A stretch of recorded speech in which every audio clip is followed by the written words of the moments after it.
उनका पीडीए का मतलब है परिवार डेवलपमेंट अथॉरिटी। उनका पीडीए का मतलब पिछड़ा और दलित अथवा अल्पसंख्यक नहीं है। माहौल चुनावी है तो मौका कोई भी हो, विरोधियों पर निशाना साधना तो बनता है भैया, राजनीति इसी को तो कहते हैं। यूपी के डिप्टी सीएम केशव प्रसाद मौर्य भी यही कह रहे थे।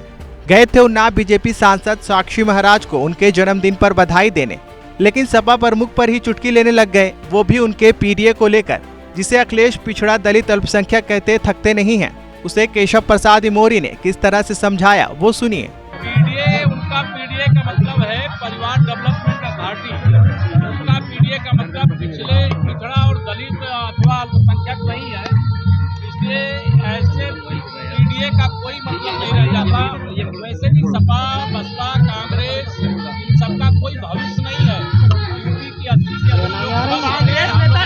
अब तो समझ गए आप, डिप्टी सीएम ने पीडीए का क्या फुल फॉर्म बताया। बोले पीडीए से दलित पिछड़ों का उत्थान नहीं बल्कि परिवार डेवलपमेंट अथॉरिटी है, यानी कि पीडीए अखिलेश यादव का परिवार डेवलपमेंट अथॉरिटी है। केशव प्रसाद मौर्य यही नहीं रुके, उन्होंने स्वामी प्रसाद मौर्य के उस बयान को लेकर भी सपा पर पलटवार किया, जिसमें उन्होंने कार सेवकों पर पुलिस फायरिंग को सही ठहराया था। डिप्टी सीएम ने इसी पर घेरते हुए अखिलेश को उनके पिता मुलायम की याद दिला दी। लाठी चलाने वाले, गोली चलाने वाले, जेल भेजने वाले सत्ता से बेदखल हो गए हैं, अब कभी सत्ता में वापस नहीं आएंगे।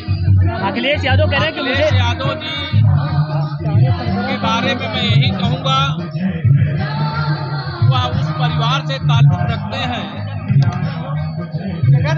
जिसके मुखिया श्री मुलायम सिंह यादव जी के मुख्यमंत्री रहते हुए राम भक्तों पर गोली चलाई गई। तो प्रायश्चित करने का मौका था, रामलला के जन्मस्थान पर समारोह में शामिल हो गए, लेकिन उनको शायद याद नहीं भाया है। मैं भगवान से यही प्रार्थना करता हूँ, भगवान के सद्बुद्धि। लोकसभा चुनाव और राम मंदिर के निर्माण से पहले यूपी में चुनावी बयानबाजी पूरे शबाब पर है। सभी पार्टियां एक दूसरे पर आरोप लगा रही हैं। वार पर पलटवार का दौर भी कुछ तेज हो चला है। इसी बीच बीजेपी के वरिष्ठ नेता और प्रदेश के उप मुख्यमंत्री ने सपा के पीडीए की जो नई फुल फॉर्म बताई, उसका अखिलेश यादव किस अंदाज में जवाब देते हैं वो देखना मजेदार होगा।